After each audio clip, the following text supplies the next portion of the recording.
Good morning, students. Myself, Dr. R.P. Bagdi, Assistant Professor, Department of ABST, SPC government college Ajmer. बच्चों, आज अपन बात करेंगे कॉस्ट अकाउंटिंग, जो कि BCom part first paper first है ABST का, उसके बारे में। और इससे संबंधित वीडियोज़ मैंने आपको पहले भी बताए थे। और आज एक नया वीडियो जो कि फीफो मेथड के बारे में बताऊंगा।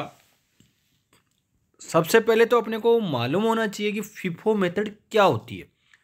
फीफो का मतलब होता है फर्स्ट इन फर्स्ट आउट, प्रथम आगमन प्रथम निर्गमन विधि। पहले जो वस्तु आएगी वो पहले ही जाएगी, इस मेथड का प्रयोग करना है।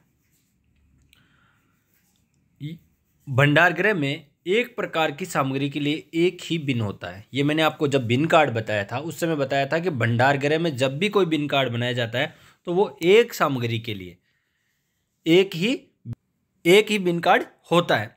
तो जब जब वह सामग्री खरीदी जाएगी उसी बिन में रखी जाएगी। मान लो सपोज करो कि कोई भी सामान है या कोई भी सामग्री है, वो जो ही खरीदी और उसी बिन में रख दिया, और उसमें एक कार्ड होता है, उस कार्ड में उसकी एंट्रीज हो जाती है कि यह सामान फला तारीख को आया है और उस बिन में पहुंच जाएगा। अपने बिन में पहुंचने के पश्चात अलग अलग समय पर प्राप्त हुई सामग्री को अलग अलग अस्तित्व नहीं रहता, चाहे उसके लिए अलग अलग मूल्य चुकाने पड़े हों।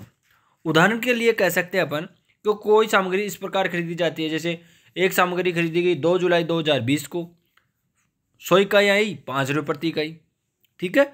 और उसी प्रकार से फिर 15 जुलाई 2020 को फिर 200 इकाई आई, दर 6 रुपये प्रति इकाई। तो इसका मतलब यह है कि जब भी उस बिन में से जो मटेरियल निकाला जाएगा, जो सामग्री निकाली जाएगी, वो किस अनुपात में अपन उसका मूल्य लगाएंगे, वो कैसे निकालेंगे, वो अपन फीफो मेथड में बताएंगे। जैसे जो सामग्री के संबंध में केवल 2 व्यवहार ही हुए हैं, तो बिन में इस सामग्री के कुल 300 इकाइयाँ पाई जाएगी, क्योंकि 100 रुपये वाली तो कौन सी 100 इकाइयाँ तो 5 रुपये वाली और 200 इकाइयाँ 600 इकाइयों वाली, तो टोटल इकाई होगी 300। तो ये सारी एक जगह ही तो इकट्ठी होगी, तो ये सभी इकाइयाँ एक जगह होगी और उनमें यह भेदभाव नहीं होगा कि कौन सी 2 जुलाई को 5 रुपये प्रति वाली है और कौन सी 15 जुलाई को 6 रुपये प्रति वाली है, ठीक है।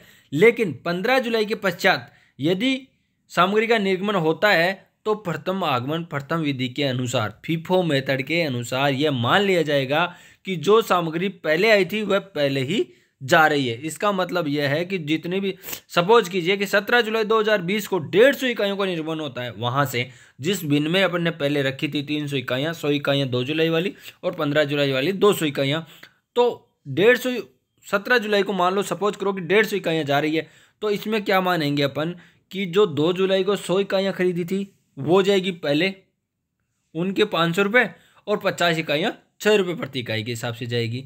इस प्रकार से यह कहा जा सकता है कि प्रथम आगमन प्रथम निर्गमन लागत विधि में यह मान लिया जाता है कि जो सामग्री पहले आई थी निर्गमन के समय वही पहले जा रही है। यह केवल निर्गमित की जाने वाली सामग्री की कीमत लगाने के लिए मान्यता है, वास्तविकता नहीं है।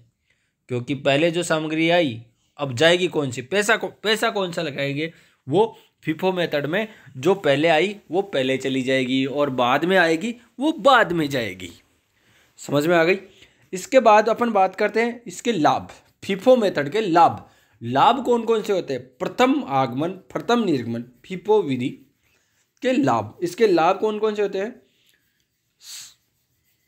यह विधि सुगमता से समझ में आ जाती है, समझ में आ गई, नाम से ही जैसे प्रसिद्ध है फीफो का मतलब फर्स्ट इन फर्स्ट आउट, पहले आएगी वो पहले जाएगी, प्रथम आगमन प्रथम निर्गमन, अतः लिपिकों के लिए आसान होती है। दूसरी, यह विधि इस मान्यता पर आधारित है कि पहले आने वाली सामग्री पहले गई है। इसका अर्थ यह है हुआ कि जो सामग्री बिन में पड़ी है वह बाद में आई हुई है। कुल मिला के बात यह है कि जो बिन कार्ड में अब जो सामग्री पड़ी हुई है वो बाद में आई हुई है, ठीक है।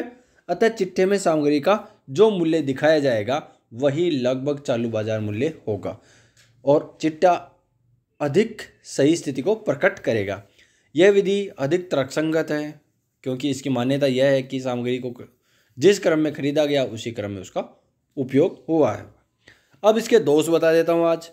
सामग्री को दोष जो पाए जाते हैं वो 2 शब्दों में बता देता हूँ मैं। यदि सामग्री की क्रय कीमत में बहुत उतार चढ़ाव हुए हैं और एक ही समय में तैयार हो रहे हैं विभिन्न उपकार्यों पर अलग अलग बार खरीदी गई सामग्री का निर्माण होता है तो उपकार्य की उत्पादन लागत अलग अलग होगी। यदि कच्चे माल का स्वभाव ऐसा है कि उसको पकाना मैच्योरिंग जरूरी है, जैसे फर्नीचर बनाने के लिए टिम्बर, और सामग्री को खरीदने की कीमत में तेजी से परिवर्तन हो रहा है तो निर्मित माल की लागत में सामग्री की बहुत प्राचीन कीमत सम्मिलित होगी। यह था आज का प्रथम आगमन और प्रथम निर्गमन, फीफो मेथड। तो फीफो जैसे नाम से ही विदित है कि FIFO first in first out, जो सामग्री पहले आई है वो पहले जाएगी। इसको स्टॉक लेजर में किस प्रकार से एंट्रीज की करेंगे वो आपको मैं आने वाले वीडियोज में बताऊंगा, और इसके बाद लिफो मेथड के बारे में बताऊंगा।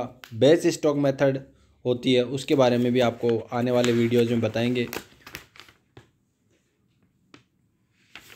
इस वीडियो में इतना ही। Thank you.